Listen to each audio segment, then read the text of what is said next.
Donc, que Dieu soit béni. Nous allons donc maintenant aller dans ce message qui a pour titre « Jésus met tout en lumière ». Jésus met tout en lumière. Nous allons lire un seul verset dans l'Évangile de Jean, chapitre 8, verset 12. Évangile de Jean,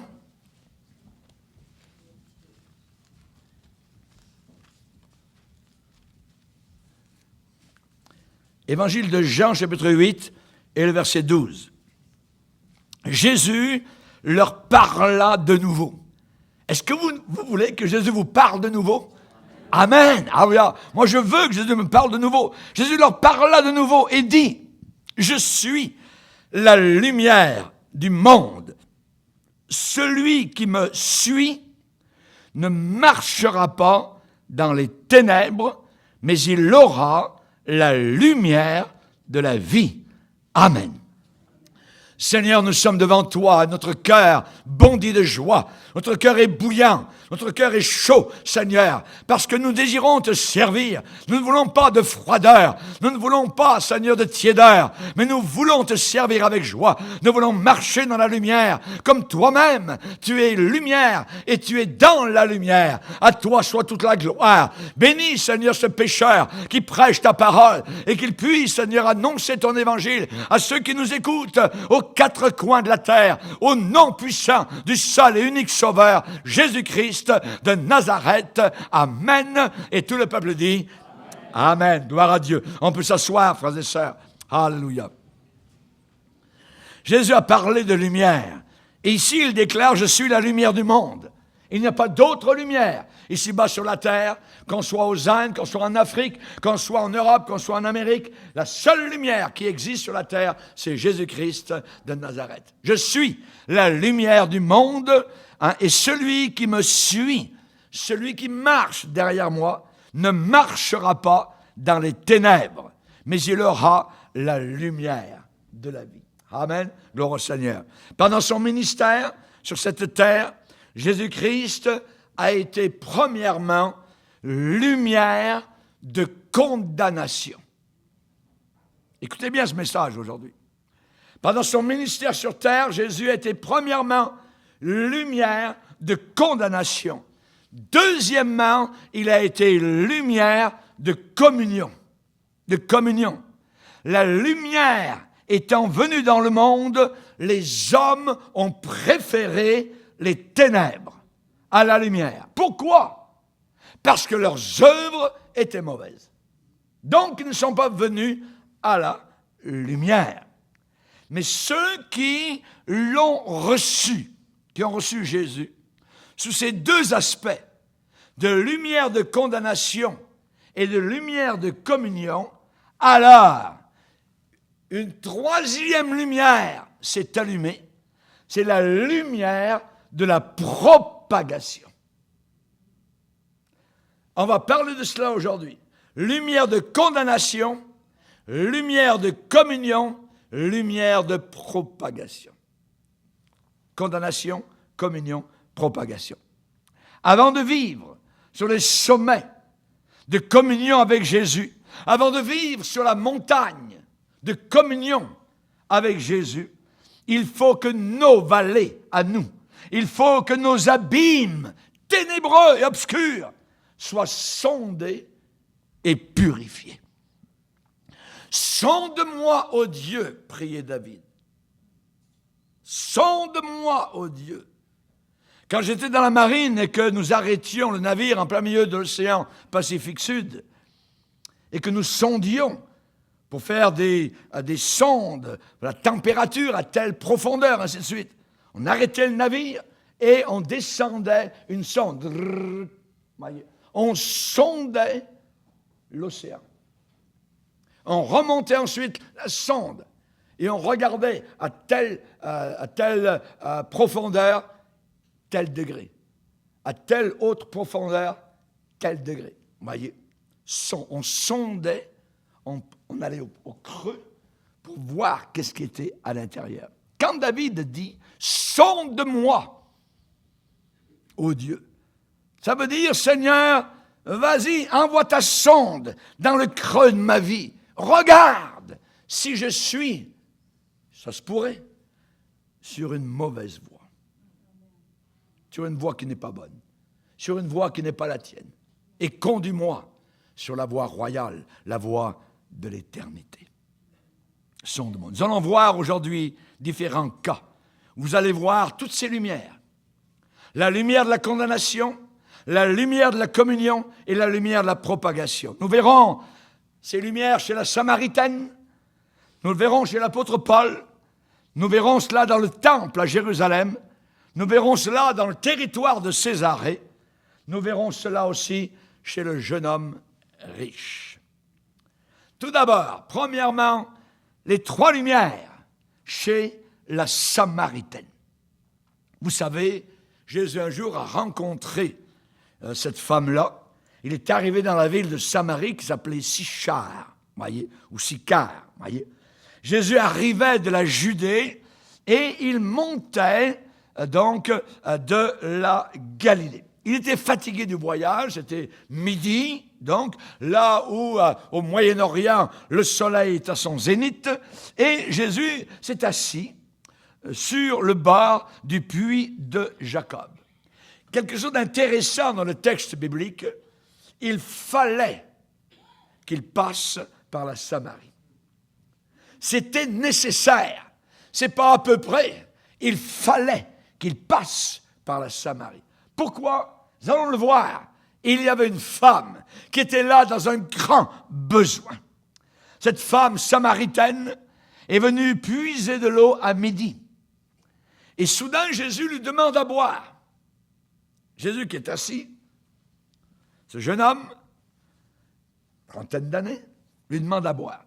Elle, la Samaritaine, est étonnée que ce jeune homme juif lui demande à boire. Un juif qui demande à boire à une Samaritaine, les Juifs et les Samaritains n'ont pas de relation entre eux.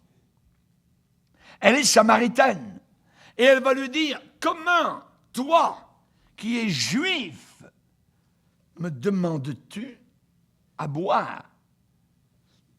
Jésus dit, donne-moi à boire. Elle, cette femme, sait très bien que les Juifs n'ont pas de relation avec les Samaritains. Elle se demande, mais qui est cet inconnu au comportement inhabituel? Et Jésus a mesuré, évidemment, tout l'étonnement de cette femme, et Jésus a commencé à faire luire, à faire briller à l'horizon la lumière de la communion. La lumière de la communion. Hey, écoute, femme, si tu connaissais, mais tu ne connais pas, si tu connaissais le don de Dieu, si tu connaissais le cadeau de Dieu, et qui est celui qui te dit « donne-moi à boire », si tu connaissais le cadeau de Dieu, et si tu me connaissais qui je suis, alors tu lui aurais toi-même demandé à boire, et il t'aurait donné de l'eau vive. Cette femme, évidemment, est à 1000 lieues, 1000 kilomètres, il est très très loin des choses spirituelles. Jésus parle de choses spirituelles. Et cette femme demande à Jésus d'où il pourrait avoir cette eau vive. Hey, t'as rien pour puiser, t'es juste là assis. T'as même pas de seau, d'outre ou quoi que ce soit, t'as rien. Et le puits, il est profond. T'as rien. Voyez?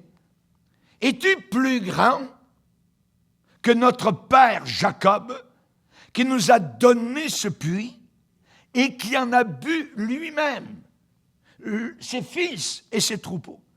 Es-tu plus grand? Cette femme, elle demande à Jésus d'où est-ce qu'il pourrait avoir cette eau vive. De l'eau vive.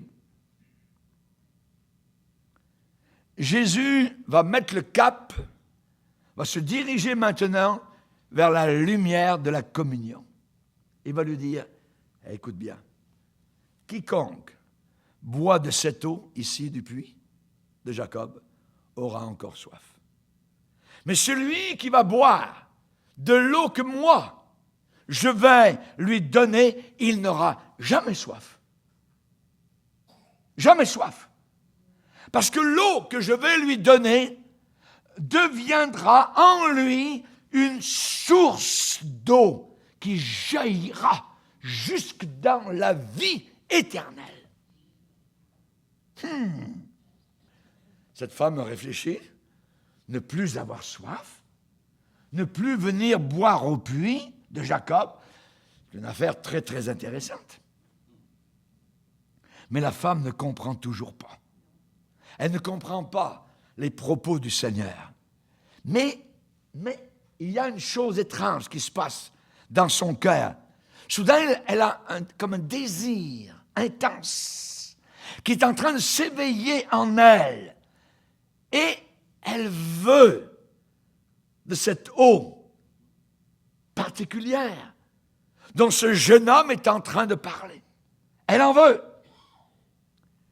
Mais voilà, c'est que selon la loi spirituelle du royaume de Dieu, il est impossible, écoutez bien, c'est impossible, ce n'est pas possible de connaître la communion avec Dieu sans premièrement être passé au crible de la condamnation venant de Dieu. On ne peut pas connaître la communion de Dieu sans auparavant être passé par la lumière de la condamnation qui nous vient de Dieu. Quelqu'un qui est en train de se noyer, voyez, vous êtes au bord de la plage, et là-bas au loin, il y a quelqu'un qui nage. Et vous voyez, il se débat, tout ça, il nage, il est un peu loin, vous voyez. Mais en réalité, il est en train de se noyer. Mais il ne peut pas être sauvé avant qu'il ne crie « Au secours! Au secours !» S'il ne crie pas au secours, personne ne bougera.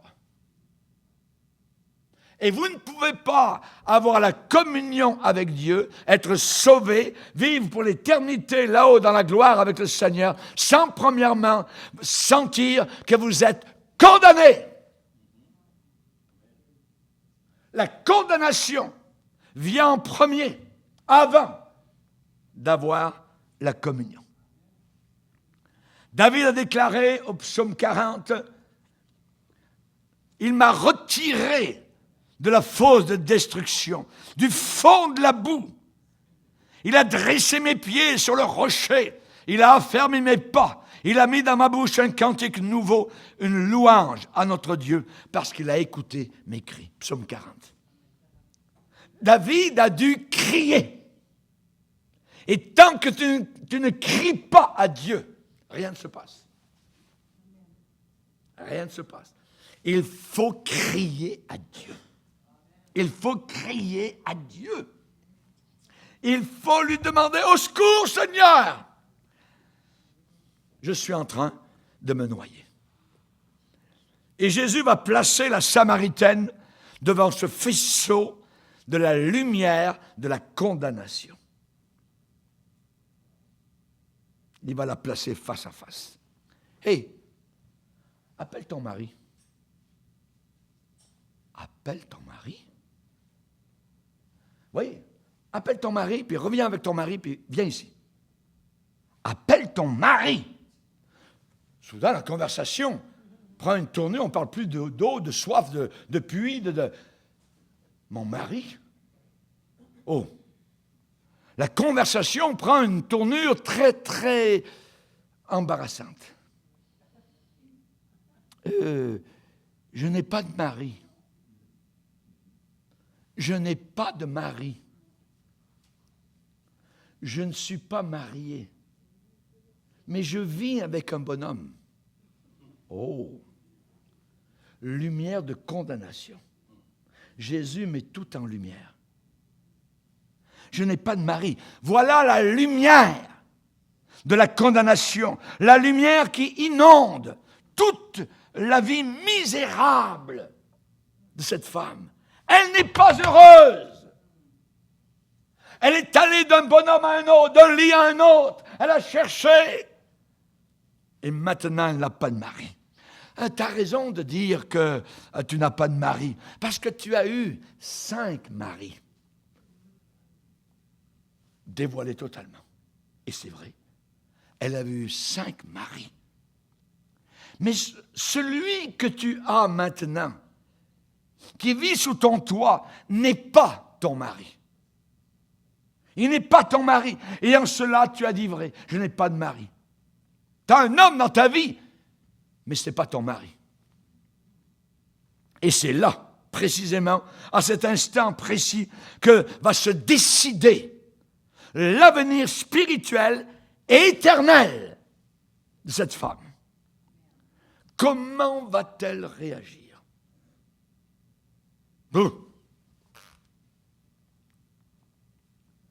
Comment va-t-elle réagir devant la lumière de la condamnation? Mais voilà que cette femme va l'accepter, sans vergogne.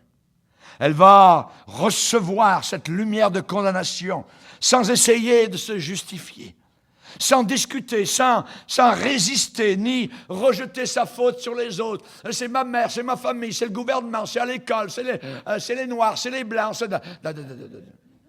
Non. Rien. Elle ne se démène pas. Elle ne se renfrogne pas. Elle ne se contracte pas. Elle ne se referme pas sur elle-même. Elle dit, « Oh, monsieur, je vois que tu es prophète. » Soudain, ça change. Tout à l'heure, elle dit, « Toi qui es juif, maintenant, tu es prophète. Tu es juif, tu es prophète. Tu es prophète. » Pas les faux prophètes d'aujourd'hui. Vous voyez? Tu es prophète. Et à la toute fin de l'entretien, qu'est-ce qu'elle va déclarer? Je sais que le Messie, juif, prophète, Messie. Je sais que le Messie doit venir. Celui qu'on appelle Christos, le Christ. Quand il sera venu, il nous annoncera toutes choses. Ne serait-il pas le Christos? Juif, prophète, Christ, Messie, le Messie. C'est l'heure pour elle d'entrer dans la lumière de la communion ou de retourner dans la lumière des ténèbres de l'enfer. C'est Jésus lui-même qui va la conduire, qui est en train de la diriger. De quelle façon? Par la révélation. La révélation du Messie qui lui est donnée, qui lui est accordée. C'est simple, c'est court, mais c'est glorieux. Jésus va le dire, je le suis. Je le suis. Moi qui te parle. Quand j'ai préparé ce message, chers amis, j'ai pleuré. Alléluia, gloire au Seigneur. J'étais dans le décalage horaire quelque part à Paris, tout ça, j'ai plus, c'était 2h, 3h du matin. J'étais béni. Je le suis, moi qui te parle. Jésus a dit, j'ai caché ces choses aux sages, aux intelligents de ce monde, mais je les ai révélées, notez le verbe, révélées aux enfants. C'est par révélation que soudain cette femme passe d'un homme qui est juif, d'un homme qui est prophète, d'un homme qui est le Messie. Et savez-vous, c'est pas fini. Ça va continuer. Elle va aller, on va le voir tout à l'heure, elle va aller vers les gens de sa ville, et les gens de la ville vont dire, il est le sauveur du monde. Le sauveur du monde. Un homme, prophète, un juif, un prophète, Messie, sauveur du monde. Sauveur du monde. Il est le sauveur du monde. Il sauve les Africains, il sauve les Canadiens, il sauve les Français, il sauve les Israélites, il sauve partout, les Russes, les Chinois, il sauve. Il est le sauveur du monde. Car Dieu a tellement aimé le monde qu'il a donné son Fils unique. Je le suis. Je le suis, moi qui te parle. Je le suis, moi qui te parle. Devant elle, elle a le Messie, elle a le Sauveur du monde, enfermé dans un corps de jeune homme. Quel mystère, quelle gloire.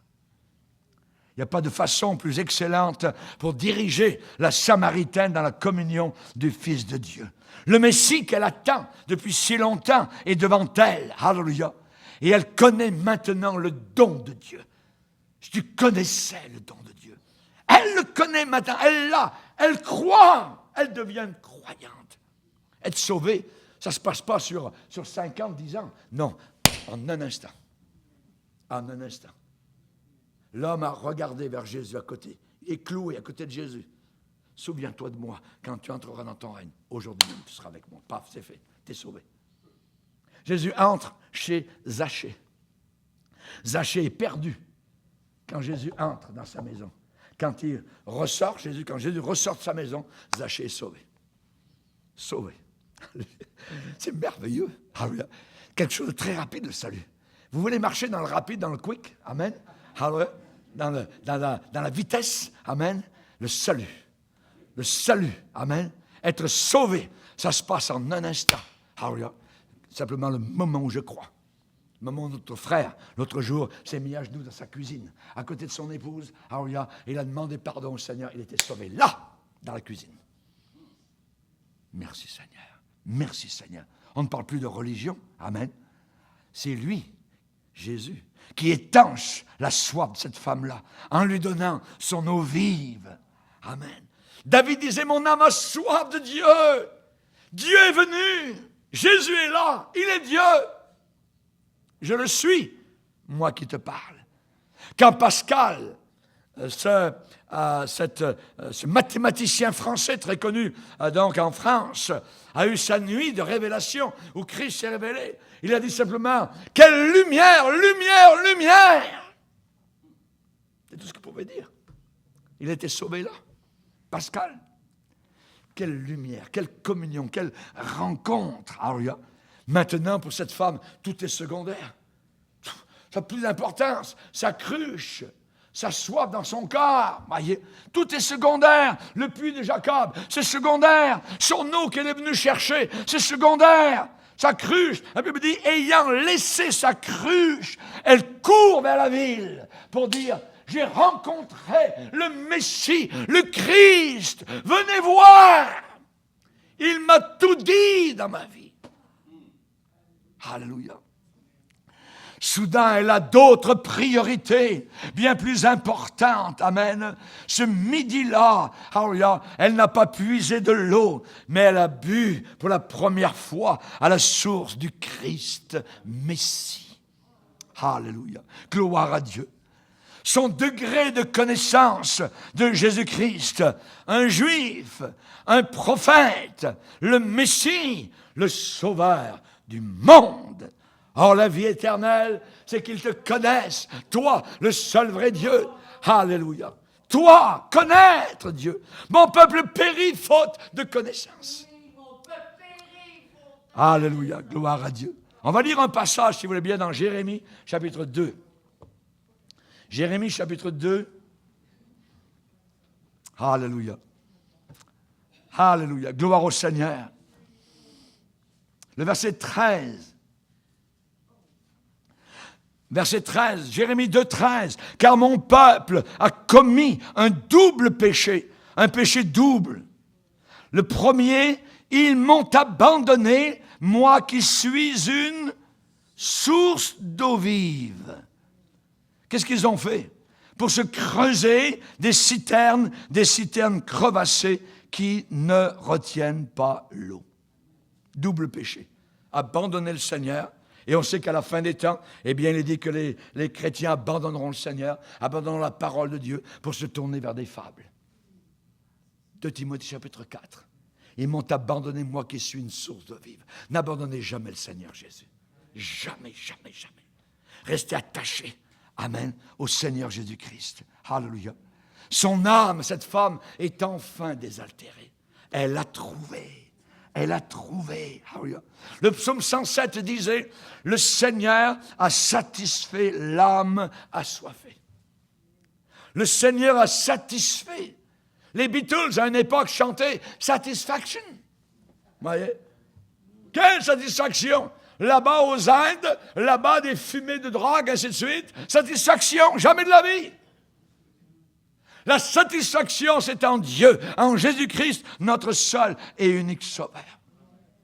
Et c'est là que la troisième lumière entre en jeu et s'allume dans la vie de la Samaritaine. La lumière de la propagation commence à briller en elle et au travers d'elle.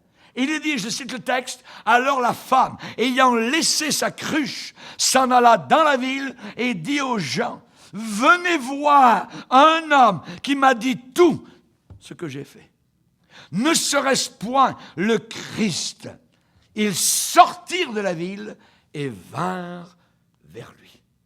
Lumière de la condamnation, lumière de la communion et maintenant lumière de la propagation qui s'allume. Alléluia. Elle amène son village au pied de Jésus. Elle laisse la cruche rapidement et elle part promptement. Elle a des choses à dire. Elle a des choses à dire dans sa ville, dans sa famille. Elle monte les escaliers, elle descend la cave, elle traverse la rue, elle va au bout du village. Venez voir, venez voir, venez voir. Alléluia. Elle parle de Jésus. C'est lui le Messie. Chers amis, elle est passée des ténèbres à la lumière. Elle vient de passer de la puissance de Satan à celle de Dieu. Elle est passée de la mort à la vie. Alléluia. Merci Seigneur. Que Dieu soit béni. Mes deux pasteurs à Rennes, amen, alléluia, sont passés de la mort à la vie. Alléluia. Le pasteur Christophe et le pasteur Luciano Weiss, alléluia, sont passés de la mort à la vie. J'ai travaillé avec eux. C'est merveilleux, alléluia, de travailler avec des ex-détenus, alléluia, devenus premièrement chrétiens et ensuite pasteurs, prêchant la parole de Dieu, plantant l'évangile de Dieu en pleine Bretagne. Gloire à Dieu. Gloire au Seigneur. Alléluia. Autrefois, vous étiez ténèbres, mais maintenant, vous êtes lumière dans le Seigneur. Vous êtes lumière dans le Seigneur. Que faisons-nous de cette lumière? Lisez avec moi 1 Pierre chapitre 2, verset 9. 1 Pierre chapitre 2, verset 9. 1 Pierre chapitre 2, verset 9. 1 Pierre chapitre 2, verset 9. Vous, au contraire, vous êtes une race élue. Ça veut dire choisie. Un sacerdoce royal. Ça veut dire que vous êtes des prêtres et des prêtresses pour le Seigneur, notre roi. Vous êtes une nation sainte. Ça veut dire mise à part. Vous êtes un peuple acquis. Ça veut dire acheté. Et nous ne sommes plus à vendre. Afin que, regardez bien, afin que, c'est là que nous avons la lumière de la propagation, afin que vous annonciez, que vous proclamiez, que vous prêchiez les vertus de celui qui vous a appelé des ténèbres à son admirable lumière. Vous qui autrefois n'étiez pas un peuple et qui maintenant êtes le peuple de Dieu. Vous qui n'aviez pas obtenu miséricorde, mais qui maintenant avez obtenu miséricorde. Alléluia. As-tu obtenu miséricorde? Alléluia, gloire au Seigneur. Cette femme-là est devenue lumière. Et cette lumière, eh bien, elle la propage partout. Elle la propage partout. Le résultat, le texte dans Jean 4 nous dit, les gens sortent de la ville. Et où vont-ils? Ils viennent à Jésus-Christ. Ils sortent de la ville et ils viennent aux pieds de Jésus. Et il est dit au verset 39, plusieurs Samaritains de cette ville crurent en Jésus-Christ à cause de cette déclaration formelle de la femme. Il m'a dit tout ce que j'ai fait. Il m'a dit tout ce que j'ai fait. Ils crurent. Et le Seigneur a accepté de rester 2 jours chez eux. 48 heures. Jésus est resté avec eux. Pensez-vous que c'était un réveil spirituel dans la ville? Ah, certainement. Certainement. Jésus a béni ces Samaritains. Il n'est pas venu uniquement pour les Juifs, il n'est pas venu uniquement pour les Samaritains, il est venu pour les Africains, pour les Européens, il est venu pour toutes les nations de la planète Terre. Amen. Alléluia. Gloire au Seigneur. Et il est dit, dans la Bible, il est dit, un beaucoup plus grand nombre de personnes crurent à cause de sa parole. Et ils ont dit, nous savons qu'il est vraiment le sauveur du monde. Vous avez vu la progression? Un homme juif, un prophète, les islamistes sont restés là, pauvres, bloqués là. Ouais. Ils ont mis le frein. Mohammed a mis le frein. C'est un grand prophète. Bon. Non, il est le Messie. Pas seulement ça, il est le sauveur du monde. Gloire au Seigneur. Il est au-dessus d'au-dessus. Il est au-dessus. Gloire au Seigneur. Que Dieu soit béni. Sauveur du monde. Nous, les chrétiens actuels, nous avons besoin de ressentir que nous avons, je dirais, la nécessité de se réveiller spirituellement. Nous avons besoin d'un réveil spirituel. Alors, que faire? Sonde-moi, ô Dieu. Regarde, si je suis sur une mauvaise voie et conduis-moi sur la voie éternelle. Alors, si nous acceptons, premièrement, la lumière de la condamnation, nous aurons, je dirais, nous allons entrer dans la lumière, de la communion. Lumière de la condamnation. Deuxièmement, lumière de la communion. Et quel rayonnement aura notre lumière de propagation. La propagation. Prêcher l'Évangile jusqu'aux extrémités de la terre. Et c'est possible aujourd'hui. Leur voix, psaume 19, est allée jusqu'aux extrémités de la terre. Alléluia. Quel rayonnement.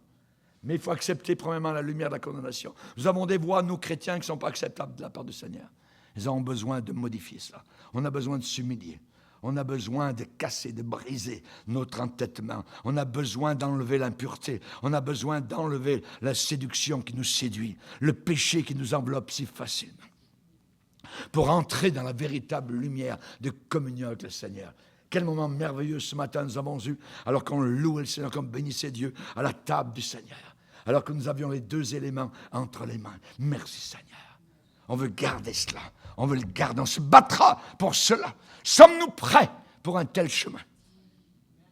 Sommes-nous prêts pour un tel chemin? Voulons-nous livrer notre vie à Dieu pour une grande purification de notre être? Ça, c'est la première lumière, la lumière de la condamnation. Seigneur, y a-t-il des choses dans ma vie que tu condamnes? Y a-t-il de la rébellion? Y a-t-il de l'insoumission? Y a-t-il de l'impureté? Y a-t-il du mensonge? Y a-t-il de l'hypocrisie, Seigneur?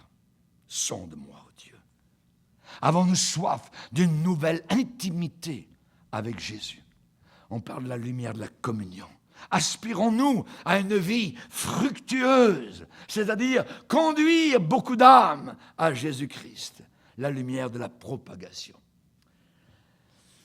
C'est le pasteur Balière qui raconte Michel, l'histoire de Michel. Et je cite simplement son témoignage. Michel était présent dans notre église à la réunion du dimanche soir. Première fois où il venait. Il avait été élevé dans la religion de ses parents, catholiques romains, un itinéraire donc commun, classique. Il participait aux offices catholiques de sa jeunesse. Puis un jour, il a été déçu, scandalisé par sa propre religion. Alors il s'est tourné dans une direction totalement différente. Il est devenu athée. Il n'y a pas de Dieu, ça n'existe pas. Alors il a commencé à devenir militant dans les milieux communistes trotskistes et il est devenu professeur de sciences physiques et de chimie. Et son plaisir, ce qu'il aimait beaucoup, à chaque septembre, quand les élèves rentraient à l'école, eh bien, c'était de tuer dans la vie de ces enfants, ces jeunes, toute notion de foi dans le cœur de ces élèves. Dieu n'existait pas. C'était évident parce que la science le crie sur les toits, bien haut et bien fort, et il arrivait à le démontrer jusqu'à un certain point. Et le pasteur dit, je ne sais pas à quelles circonstances l'ont conduit à notre assemblée, mais s'est retrouvé un dimanche soir dans notre assemblée. Et Michel a été bouleversé par le Saint-Esprit jusqu'au tréfonds de son âme. Après quelques cantiques, Et après 1 ou 2 témoignages, le pasteur s'est avancé et a prêché sur un paralytique guéri instantanément par Jésus. Rien qui pouvait concerner directement ce professeur de physique-chimie.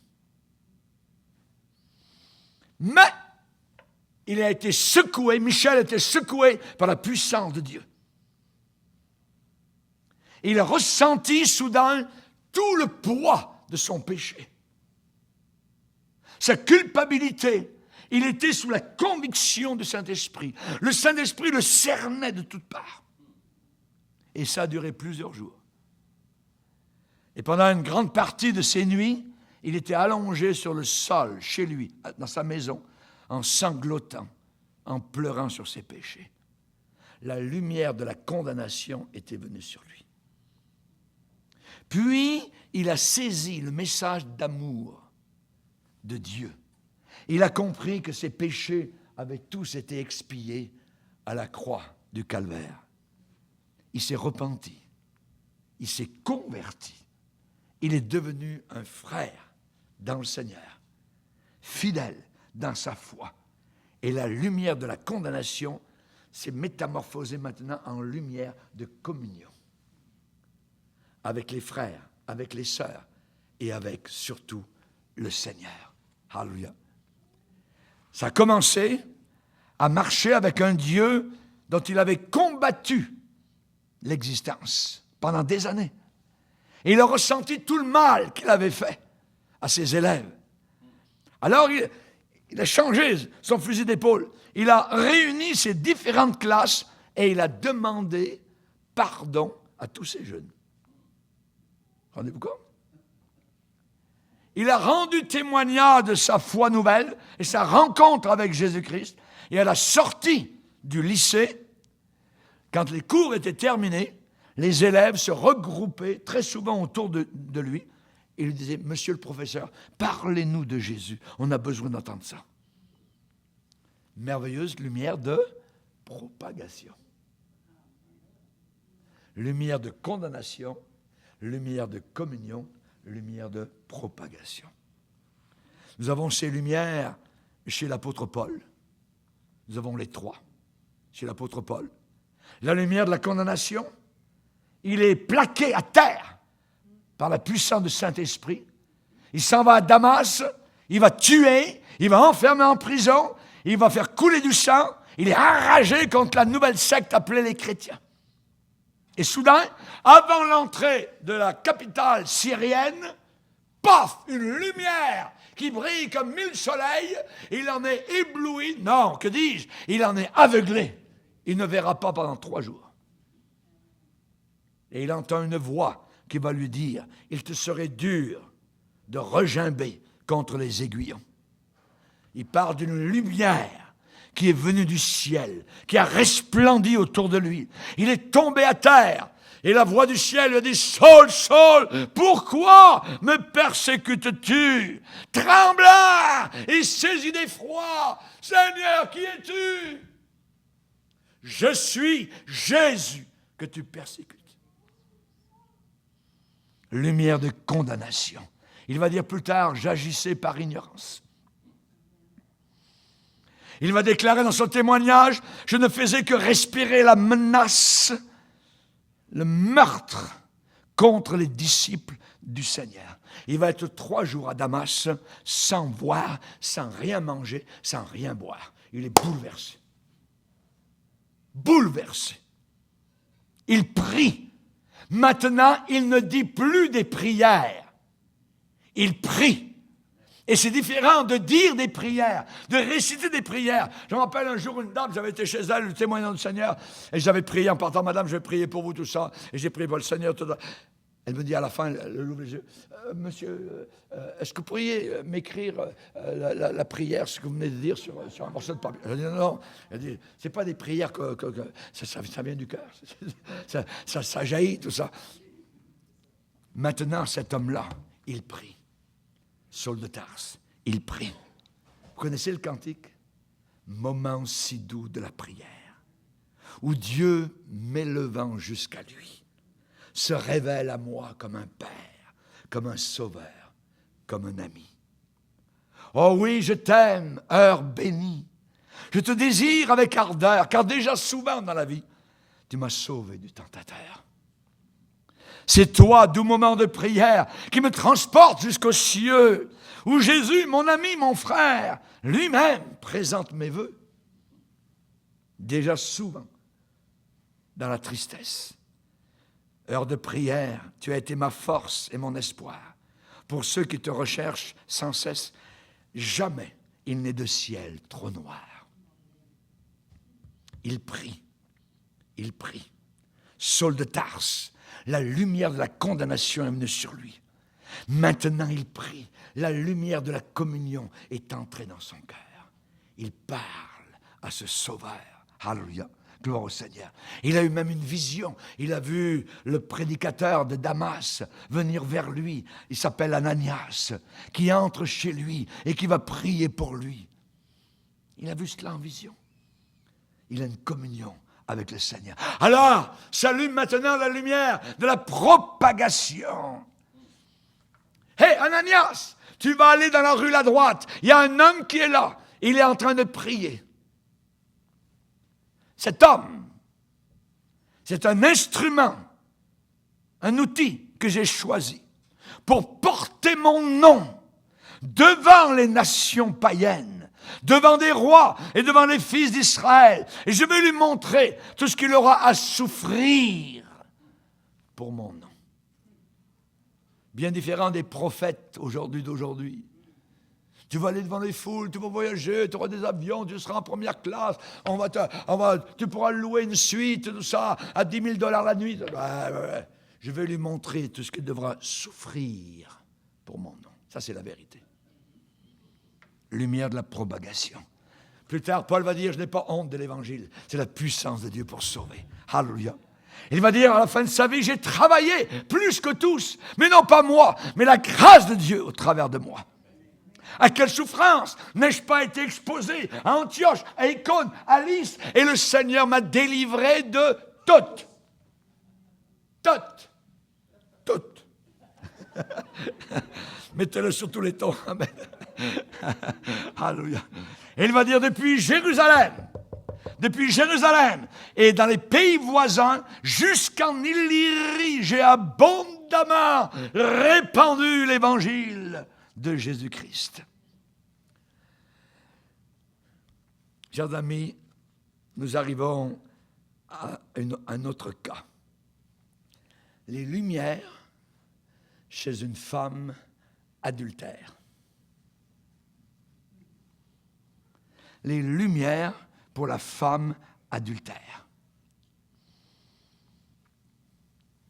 Depuis les rives du Jourdain jusqu'à la colline de Golgotha, Jésus a toujours été, en même temps, lumière de condamnation et lumière de communion. Pourquoi? Parce que Jésus condamne maintenant pour ne pas condamner plus tard. Dieu, en effet, n'a pas envoyé son Fils dans le monde pour qu'il condamne le monde, mais pour que le monde soit sauvé par lui. La femme adultère a été traînée, elle a été tirée dans la poussière au travers des rues de Jérusalem. Et voyez un peu la scène. Jésus est assis dans le temple en train d'enseigner. Et soudain, il y a un tumulte comme les abeilles qui sont là. Et ils arrivent avec un grand tumulte, les scribes, les pharisiens, qui amènent quelqu'un qu'ils tirent par les cheveux, par son vêtement, une femme surprise en adultère. Et il la place au milieu du peuple. Maître, hey Jésus, cette femme a été surprise en flagrant délit d'adultère. Et Moïse, dans la loi, nous a ordonné de lapider de telles femmes. Et toi, qu'est-ce que tu dis? Le piège.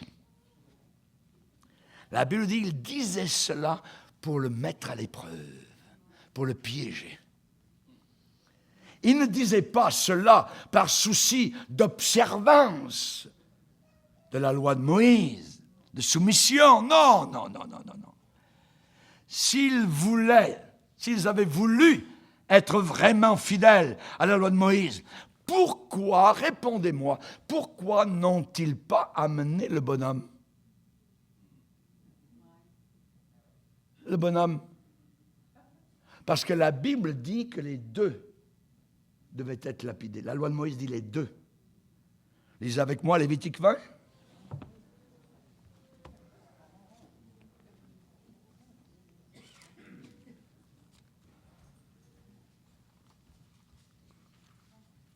Lévitique chapitre 20 et le verset 10.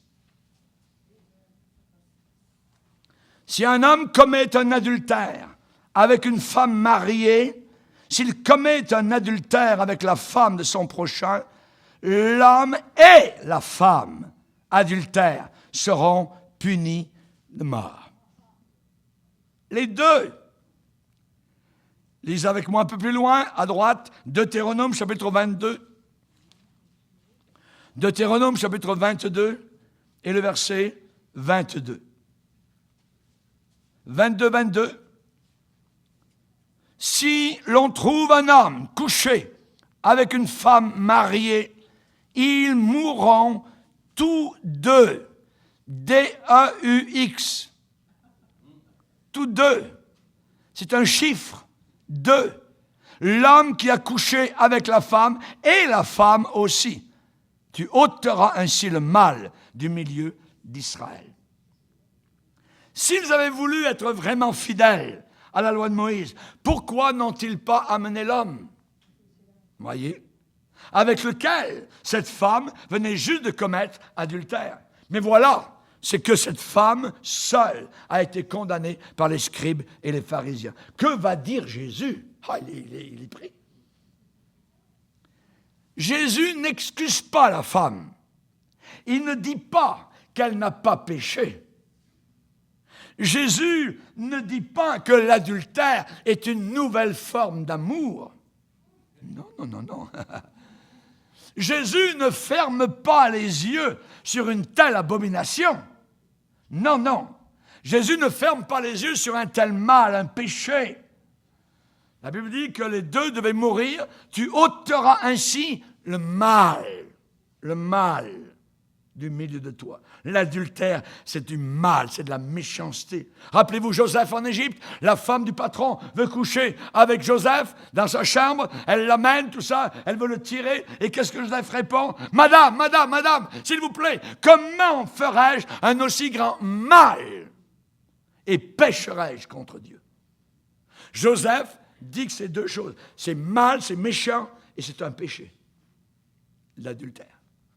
Rappelez-vous David avec Bathsheba, le Seigneur va lui dire, tu as méprisé la parole de Dieu, tu as fait ce qui est mal à mes yeux. Lumière de condamnation. La lumière de condamnation, soudain, est braquée sur cette femme. Voyez. Mais cependant, Jésus va s'adresser aux scribes et aux pharisiens, que celui de vous qui est sans péché commence la lapidation. Mais quelle sagesse! Quelle sagesse! C'est eux qui sont pris. Soudain, le piège n'est plus sur Jésus, le piège est sur eux, ils sont pris. Et c'est réel. Et c'est réel. La Bible dit accusés.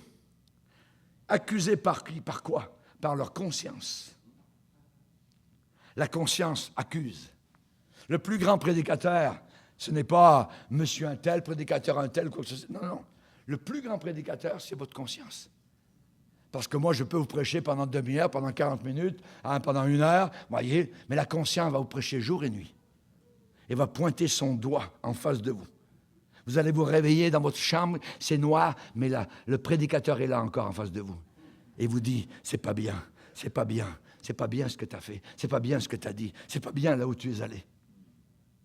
Accusés par leur conscience.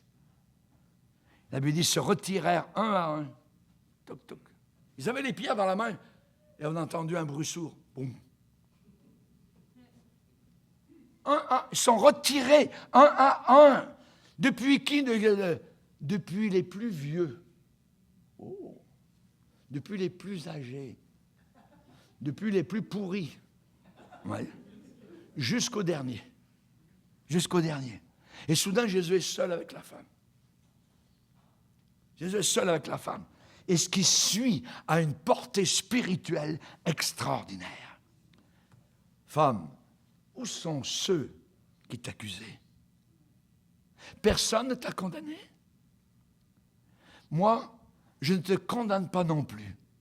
Mais va et ne pêche plus. Ne pêche plus. Ce que tu viens de faire est un péché. Ne pêche plus. Ne fais plus ça. Vous me direz, pasteur, je ne comprends pas beaucoup. Vous voyez bien que Jésus ne condamne pas. Oui, mais il y a condamnation et condamnation. La lumière de condamnation n'a pas pour but d'être rejetée de Dieu. Non. La lumière de condamnation n'a pas pour but de notre perdition éternelle. Non. Jamais, loin de là. Mais le but de cette lumière de condamnation, c'est pour que nous soyons sauvés, qu'il y ait une rédemption, un retour au Seigneur. Hallelujah.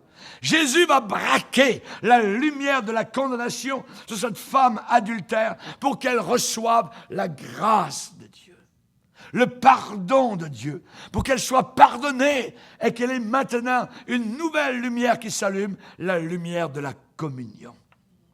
Nous étions morts dans nos péchés, 2 fois morts, déracinés, sans fruits, secs. Mais Dieu, Éphésiens chapitre 2, qui est riche en miséricorde. Vous relirez Éphésiens chapitre 2. Heureusement qu'il y a eu la lumière de la condamnation et que la lumière de la condamnation n'est pas restée là, mais que soudain une deuxième lumière s'est allumée, la lumière de la communion. Vous ne pouvez pas avoir la communion avec Dieu si vous n'avez jamais vu la lumière de la condamnation. Le peuple de Zabulon et Nephtali étaient assis dans les ténèbres et dans l'ombre de la mort, et ils ont vu une grande lumière. La lumière s'est levée. Qu'est-ce que le prédicateur a dit?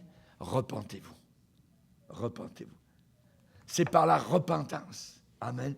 La lumière de la condamnation que va s'allumer la lumière de la communion. Et ensuite viendra la lumière de la propagation. Pourquoi certains chrétiens n'ont rien à dire, ne témoignent jamais? Parce que peut-être ils ne sont pas sauvés. Ils ne sont pas sauvés. Si vous avez été sauvés, il y a aussi la lumière de la propagation. Vous voulez dire aux autres, c'est merveilleux, j'ai vécu quelque chose, j'étais perdu, j'allais en enfer. Il m'a pardonné, il m'a lavé, il m'a tout effacé, c'est merveilleux. J'avais une liste, je dirais de haut en bas, de péchés, tout ça. Et le Seigneur a tout effacé. C'est merveilleux, c'est merveilleux. Vous avez un témoignage à dire. Vous avez quelque chose à annoncer au monde. Vous êtes comme la Samaritaine, vous êtes comme l'apôtre Paul. Vous allez aller jusqu'en Espagne s'il le faut. Merci Seigneur, merci Seigneur. Quand Jésus nous éclaire, quand Jésus nous reprend, quand Jésus nous condamne, ce n'est pas pour nous jeter dans les affres de l'enfer, dans les affres de la géhenne, mais c'est pour nous jeter dans la gloire du salut, en pleine lumière. Viens vers moi, dit le Seigneur. Je te pardonne, je te libère, j'ai tout payé. Merci Seigneur. Va et ne pêche plus. Va et ne pêche plus. Alléluia. Jésus veut voir cette femme maintenant marcher dans sa route avec la lumière de la communion. David a dit, oui Seigneur, tu fais briller ma lumière. L'Éternel, mon Dieu, éclaire mes ténèbres. Quand on tourne vers l'Éternel les regards, le cœur, le visage est rayonnant de joie. Il ne se couvre pas de honte. Amen. Caïn, certainement, si tu agis bien, tu relèveras la tête. Mais si tu agis mal, le péché se couche à ta porte. Toi, domine sur lui. Caïn était dominé par le mal. Nous voulons être dominés par le Saint-Esprit. Merci Seigneur pour le jour où tu m'as condamné. Merci Seigneur pour le jour où tu m'as illuminé. Tu m'as placé dans ta communion. Maintenant, j'ai la lumière de la propagation. La suite, ce soir, c'est pas fini. Amen. Gloire à Dieu. On va se lever ensemble devant le Seigneur. Alléluia. Alléluia. Alléluia. Seigneur, nous voulons te bénir et te glorifier. Tu es le Dieu vivant. Tu nous as appelés, Seigneur Jésus. Nous te bénissons de ce que nous étions en train de couler, Seigneur. Nous avons crié et tu as répondu, Seigneur.